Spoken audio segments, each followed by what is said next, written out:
ये कहानी एक दूर दराज पहाड़ी वादी की है जहाँ एक छोटा सा गांव आबाद था। ये गांव सरसब्ज चरागाहों से घिरा हुआ था, जहाँ चरवाहे अपनी भीड़ बकरियां चराते और प्रसकून जिंदगी गुजारते थे। उन्हीं चरवाहों में एक बूढ़ा चरवाहा रहमत भी था, जो अपनी ईमानदारी, रहमदिली और दीनदारी के पास पूरे गांव में इज्जत की निगाह से देखा जाता था। इसकी बांसुरी की धन पूरे इलाके में मशहूर थी, जो सुनते ही चरण प्रंत खामोश हो जाते और एक अजब सी रूहानी कैफियत छा जाती। लेकिन कुछ अरसे से गांव के लोग खौफजदा थे, क्योंकि चरागाहों के करीब एक भयानक जिन का बसेरा हो चुका था, जो रात के वक्त चरवाहों के मवेशियों को अचानक गायब कर देता था। दिन ब दिन खौफ बढ़ता गया। चरवाहे भीड़ बकरियां चराने से कतराने लगे और गांव पर एक आसिब का साया महसूस होने लगा। मगर रहमत, जो हमेशा अल्लाह पर भरोसा रखता था, न डरा और रोजाना की तरह अपनी बिक्रियों को लेकर वादी में निकल पड़ा। उस दिन आसमान पर काले बादल छाए हुए थे, हवा में अजीब सी सनसनाहट थी और परिंदे भी इधर उधर घबरा कर उड़ रहे थे। रहमत ने महसूस किया कि आज कुछ होने वाला है, मगर वो अपने रब पर भरोसा किए हुए पहाड़ों की तरफ बढ़ता गया। अचानक जमीन लरजने लगी, जैसे कोई बहुत भारी चीज चल रही हो। दरख्तों के पत्ते लरजने लगे और फिर एक जोरदार धाड़ गूंजी, जिससे वादी लर्ज उठी। एक दीव कामत खौफनाक जिन पहाड़ के पीछे से नमूदार हुआ।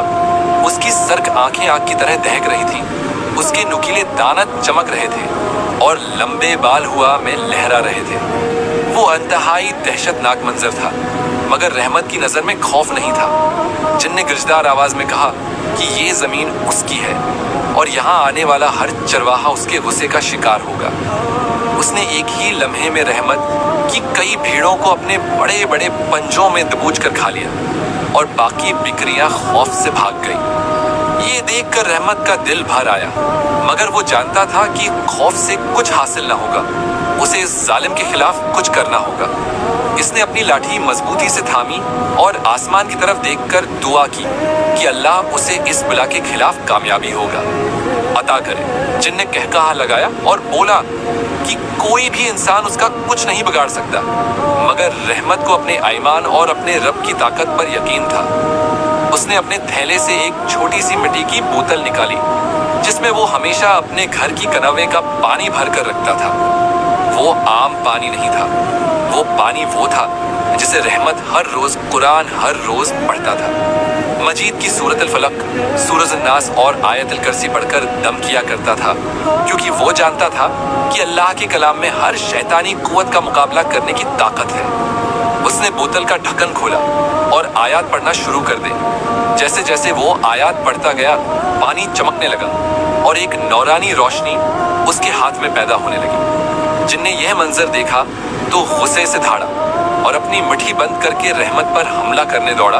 मगर जैसे ही रहमत ने वो मुकद्दस पानी उसकी तरफ उछाला, एक भयानक चीख सुनाई दी। जिनके जिस्म पर जहां जहां पानी के कतरे गिरे, वहां वहां से धवां उठने लगा और उसकी खाल झलसने लगी।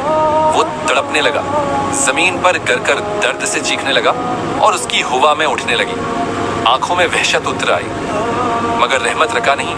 उसने अपने हाथ आसमान की तरफ उठाए और पूरी दिल जमाई से कुरान की आयत पढ़नी शुरू कर दी। अचानक आसमान पर बादल हो गए, गरजने लगे, हवाएं तेज हो गईं और जिनकी चीखें बुलंद होने लगी। उसका जिस्म सकड़ने लगा, उसके हाथ पांव मड़ने लगे और वो धीरे धीरे जमीन में धंसने लगा, जैसे वो मिट्टी में तहलील हो रहा हो। आखिरी लम्हे में उसने रहम की भीख मांगी, मगर ये शैतान था जिसने न जाने कितने बेगुनाहों को नुकसान पहुंचाया था। उसके लिए कोई रहम नहीं था। चंद लम्हों बाद एक जोरदार धमाके के साथ वो गायब हो गया और उसके वजूद के निशानात भी मिट गए। पूरी वादी में एक सुकून सा छा गया, जैसे कोई भारी बोझ हट गया हो। परिंदे दोबारा चहचहाने लगे, दरख्तों ने हवा में झूमना शुरू कर दिया और वो खौफ जो बरसों से गांव वालों के दिल में बसा था, हमेशा के लिए खत्म हो गया। जब रहमत गांव वापस पहुंचा तो सब लोग हैरान और परेशान थे, मगर जैसे ही उसने अपनी जीत की कहानी सुनाई, पूरा गांव अल्लाह अकबर के नारों से गूंज उठा। लोग खुशी से झूमने लगे और रहमत को एक हीरो की तरह गले लगाने लगे। इस दिन के बाद से कोई भी चरवाहा खौफजदा ना हुआ। लोग अपने मवेशियों को आजादी से चरागाहों में ले जाने लगे और सबने ये जान लिया कि अगर ईमान मजबूत हो, अगर दिल में अल्लाह